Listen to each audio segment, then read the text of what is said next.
So commas with and, right? So most people just immediately want to put a comma in front of the word and we only put a comma in front of the word and if what happens after and could technically stand on its own as a sentence or like is an independent clause. So if you can isolate what occurs after and it's a full sentence, you should put a comma in front of it. If you would not, if what occurs after and is not an independent clause, you should not put a comma in front of it when you're working with independent dependent clauses.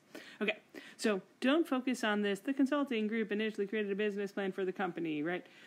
We need to focus on this. We have comma and then, so in the no change, we have then train the company in its execution. This here is not an independent clause, right?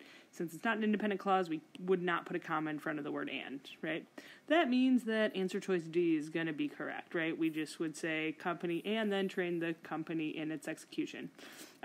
Why B and C are wrong is that now B and C actually do make it an independent clause after. We have then the consulting group trained the company in its execution, right? So once we have this, then we have the consulting group trained, right? We have now given it a new subject, right? The consulting group, and verb trained, right? And C does the same thing. We have they, right? Subject, and then trained as a verb, right? So B and C would need commas here, but they don't have commas. That's why B and C are incorrect.